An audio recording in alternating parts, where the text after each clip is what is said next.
Okay, so today we're going to unpack, this is a tough one, right? A plane crash near Reagan National. Yeah, a lot of layers to this one. Definitely. And always we're going to try to cut through all that noise, right? Exactly. See what really happened and you know what it means for you, for all of us. For sure. And we've got some great sources to dig into. The Washington Post, of course, the New York Times, and the Atlantic. Each one giving us a slightly different angle on this whole thing. Exactly. But, before we get into the nitty-gritty, we can't forget the human side of this. Absolutely. 67 lives lost each one with a story, a family, a future cut short. Yeah, it's easy to get caught up in the technical stuff, but the Post did a really amazing job, bringing those stories to life. Yeah. Like the story about Spencer Lane, the 16-year-old figure skater. Yeah. I mean, can you imagine? Oh, it's heartbreaking. This kid had just landed a triple axel just days before the crash, his whole life ahead of him. And he wasn't the only one from the figure skating world. Two champion Russian skaters, Evgenia Shishkova and Vadim Naumov, they were on that flight too. It's just devastating for that community. It really is. And then you read about those 7 friends coming back from a duck hunting trip in the Times, Yeah. and it just hits you, the sheer scale of this loss, Yeah, you think about all the families left behind. It's impossible to comprehend, really. And it's important to remember all the victims, not just the ones who make the headlines. Right. The teenage skater and his parents, the skater and her mom from the Skating Club of Boston, the crew members on both the American Airlines jet and the Black Hawk helicopter, 67 people who won't be going home. 67 individuals. Yeah. Yeah. It's a sobering reminder that every statistic represents a human life, a family that's been shattered. Yes. But as investigators dig deeper, it's becoming clear this wasn't just a random accident. No, there are definitely some potential contributing factors here. Things that might have made this crash more likely. Like, what are we talking about specifically? Well, the Washington Post highlighted the fact that the air traffic control tower at Reagan National was understaffed that night. Understaffed. Controllers were handling multiple roles, juggling an incredible amount of information, making split-second decisions, all under a lot of pressure. Wow. So that raises some serious questions about whether, fatigue or just plain human error played a role. Exactly. And you've also got both the Post and the Atlantic pointing to frequent military helicopter traffic along the Potomac as a known hazard for passenger jets. So this wasn't just a one-time thing. Not at all. There were reports of near misses in the days leading up to the crash. So it almost feels like this was a disaster waiting to happen. It does make you wonder why these risks were seemingly ignored or downplayed. Yeah, were safety protocols just not adequate? Or was there some kind of systemic failure to address this very real danger? Those are some of the big questions investigators are trying to answer. And before we dive deeper into those questions, we have to address, the elephant in the room. Because almost as soon as this crash happened, former President Trump, he entered the conversation. Yeah, that's right. And he publicly blamed the crash on diversity programs, those implemented during the Obama and Biden administrations. Right, claiming they lowered hiring standards for air traffic controllers. And this is where things get really interesting. Because there's no evidence to back up that claim, it completely ignores a crucial detail. Like what? The New York Times, they fact-checked Trump's statements and found that his own administration actually launched a program in 2019 Oh, wow. to hire air traffic controllers with disabilities, the very group he now seems to be suggesting are unqualified. So his words directly contradict the actions of his own administration. Exactly. Which makes you wonder what's really going on here. Is this just an attempt to score political points to exploit this tragedy for partisan gain? It's certainly a tactic we've seen before, and it raises some troubling questions about the motivations behind these statements. Yeah, especially when you consider that Trump's transportation secretary actually defended those claims, while Pete Buttigieg, the current transportation secretary, criticized Trump for, politicizing the tragedy. It seems we're already seeing a classic partisan divide forming around this issue. Which is why it's so important to, carefully examine the information we have, separate fact from rhetoric. Absolutely. Understand the forces that are shaping this narrative and how we can cut through all the noise to get to the truth of what really happened. Exactly, and that's what we're going to do. So let's take a step back and look at the bigger picture. What does this crash tell us about the state of air traffic safety at Reagan National? And more importantly, what does it mean for you, for us, the flying public? Well, the Washington Post reports that there's bipartisan concern in Congress about safety at Reagan National. So this isn't just a political football. No, lawmakers from both sides of the aisle are calling for a thorough investigation and potential changes to improve safety protocols. That's good to hear. But we also can't forget the emotional impact of this crash. Of course. Families and communities, especially in the figure skating world, are dealing with unimaginable grief. And the National Transportation Safety Board, they're conducting a full investigation to determine the exact cause, Right. which could take months or even years. Yeah, there's still so much we don't know, but as the story continues to unfold, what stands out to you? What are your biggest questions or concerns as we move forward? So, we talked about those near misses earlier, Right. and the Washington Post actually got the audio from the air traffic control tower from like days before the crash. Oh, yeah. And it's chilling.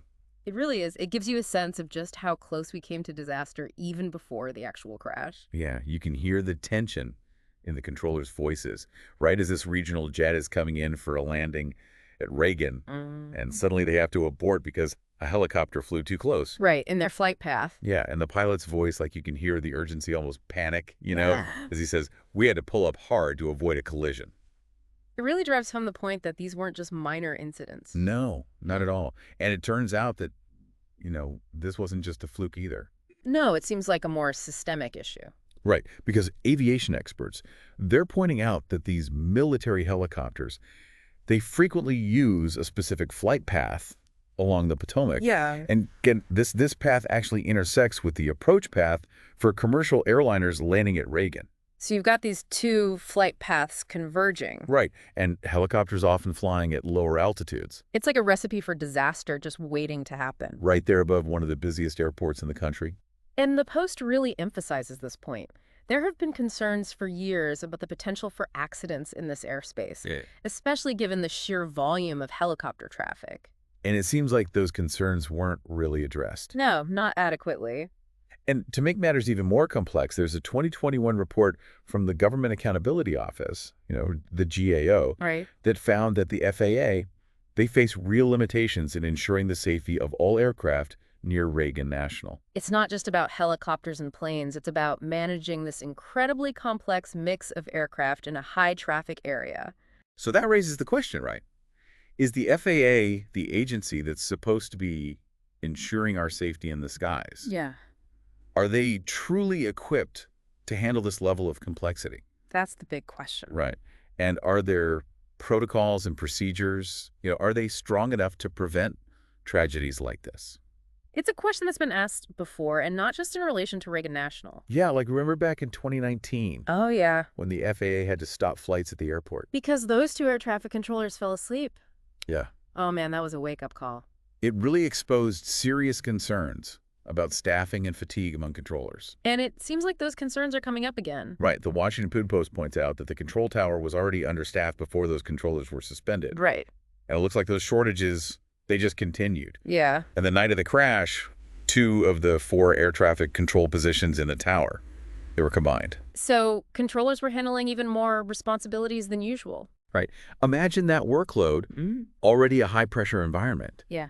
And then you add even more tasks on top of that. It's no wonder fatigue is a major issue in this field.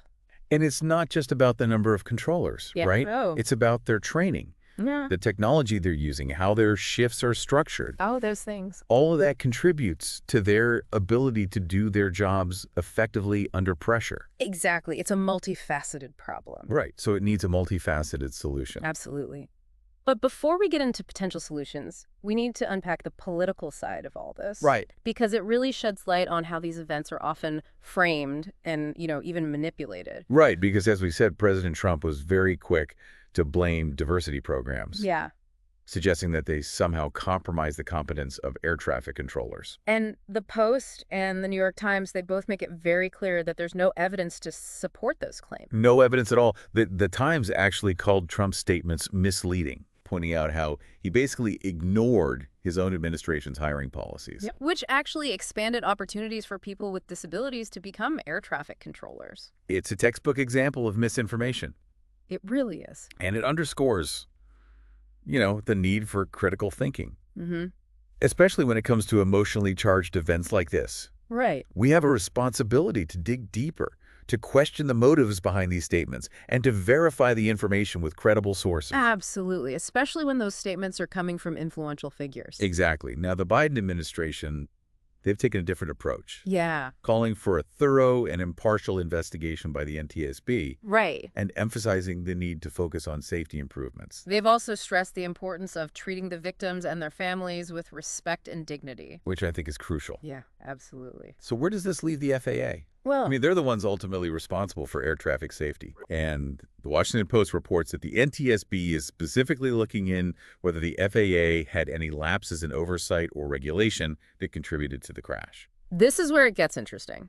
The FAA is a huge organization with a complex mandate, Yeah. and there are always going to be challenges, but this crash puts them under a microscope. Right. Their role, their responsibilities, are they effectively fulfilling those responsibilities? It'll be interesting to see what the NTSB uncovers Yeah. and what they recommend for improving air traffic safety. Both at Reagan National and across the country.